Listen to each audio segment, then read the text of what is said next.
Bismillahirrahmanirrahim. Assalamualaikum warahmatullahi wabarakatuh. Selamat pagi ibu-ibu kader peserta Posyandu Prima. Di sini saya akan menjelaskan tentang edukasi pengukuran penimbangan berat badan. Di sini sebelum ke submateri pokok, izinkan saya untuk memperkenalkan diri saya. Nama saya Widya Hasana sebagai Bidan Pelaksana Puskesmas Kalimanggis.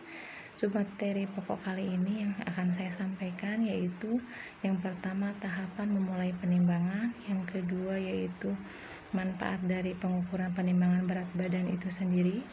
Yang pertama tahapan memulai penimbangan berat badan yaitu satu, yakinkan untuk kedua jenis barangkali timbangannya ada yang manual tanpa baterai, yang digital berarti memakai batu baterai. Yang untuk timbangan injak manual di sini yakinkan jarumnya dalam keadaan bergerak, bisa berubah dalam keadaan tidak di nol saja, dan memang yakinkan juga timbangan injaknya ini tidak rusak pastinya. Yang kedua untuk manual, untuk yang digital juga di sini yakinkan dalam keadaan tertera nolnya itu tertera ada hasil, berarti baterainya memang sudah terpasang.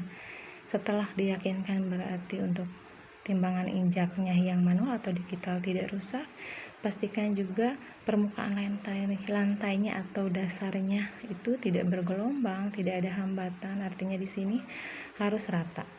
Yang ketiga yaitu mempersilahkan nanti sasaran kita untuk naik ke timbangan tanpa memakai alas dulu ibu-ibu ya. Berarti lepaskan, tanggalkan sandal atau sepatunya.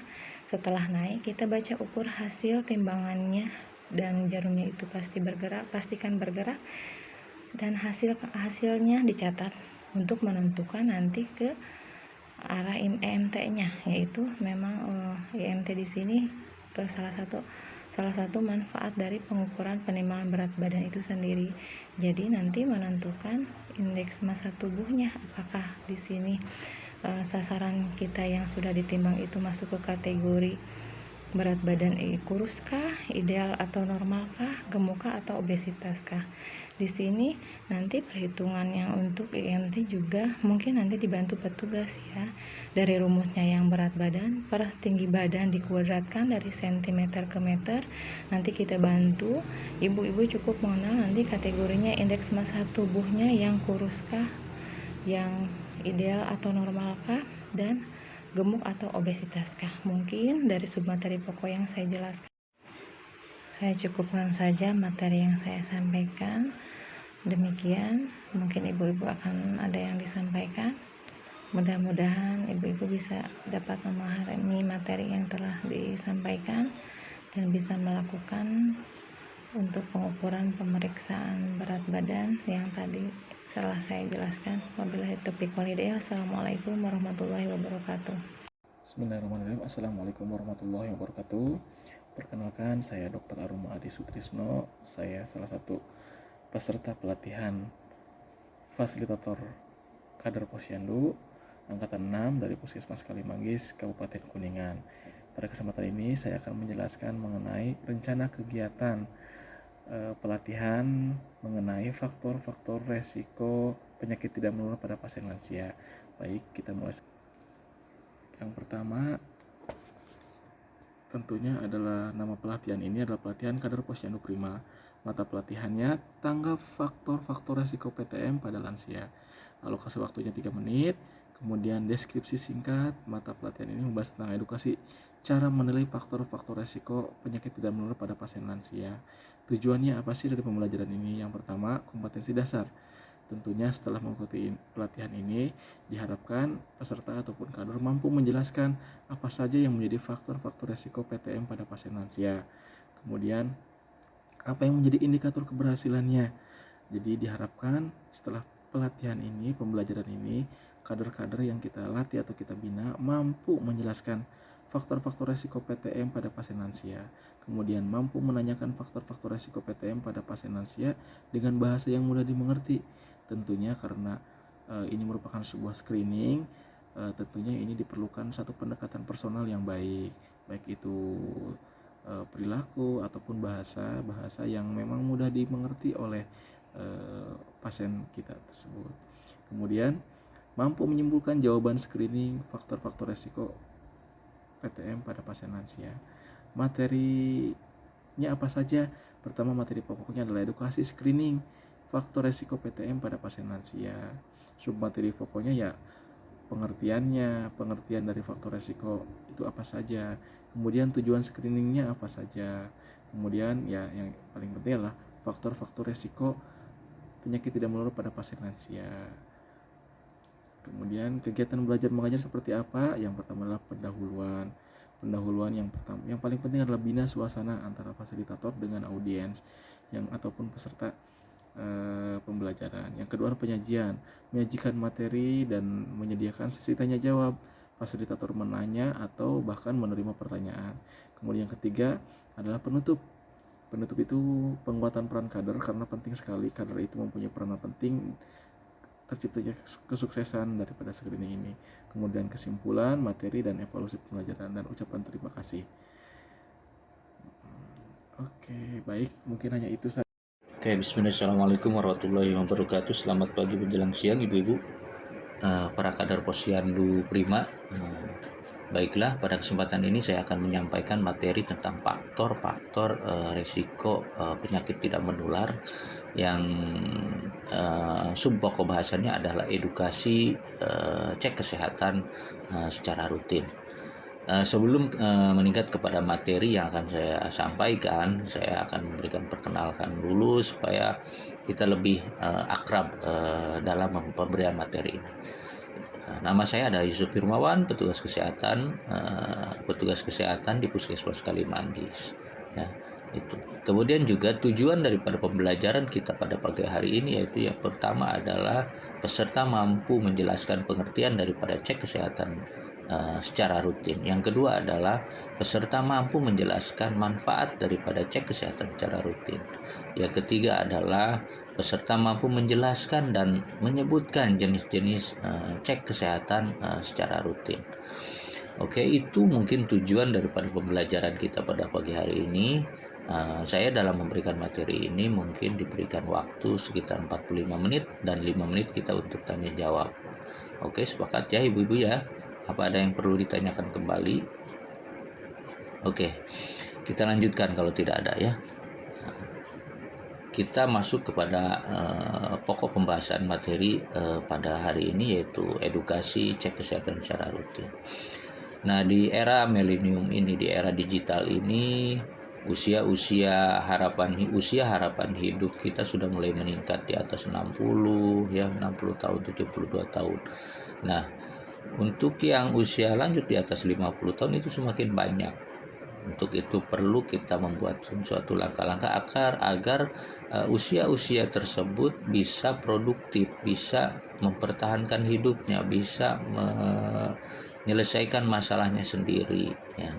Sehingga penyakit-penyakit yang ada yang diderita oleh usia di atas 50 tahunan itu bisa dicegah dan bisa minimalisir. Untuk itu dengan cara apa ya? Dengan cara cek kesehatan secara rutin. Nah, apa sih pengertian daripada cek kesehatan secara rutin itu?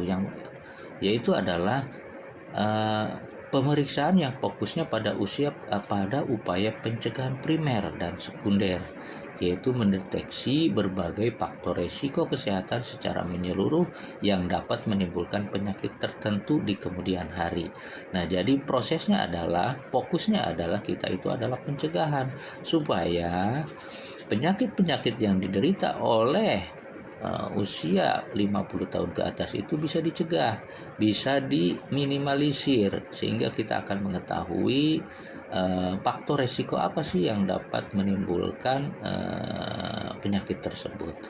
Nah, manfaat daripada cek kesehatan secara rutin ini yaitu yang pertama adalah kita ingin mengetahui berbagai faktor resiko penyakit sehingga dapat dicegah penyakit tersebut dengan melakukan perubahan-perubahan. Misalkan mengubah kebiasaan yang merugikan tubuh dan mungkin juga bantuan-bantuan daripada obat-obatan. Nah, Di sini mungkin saya akan berikan jenis-jenis apa sih cek kesehatan secara rutin itu, jenisnya itu yang harus kita cek secara rutinnya kesehatannya. Yang pertama adalah cek berat badan dan tinggi badan kita. Tujuannya apa? Yaitu tujuannya untuk melihat IMT, ya. IMT itu indeks massa tubuh, sehingga kita tahu berat badan kita ideal atau berat badan kita itu tidak ideal, atau mungkin obesitas. Kemudian cek lingkar perut.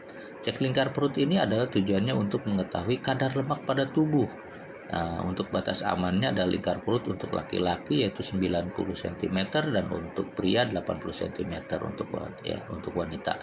Kemudian yang ketiga adalah cek tekanan darah. Nah, cek tekanan darah ini adalah untuk mengetahui apakah eh, kita terdeteksi resiko hipertensi atau darah tinggi. Nah, normalnya adalah di bawah 140/90 mm Hg.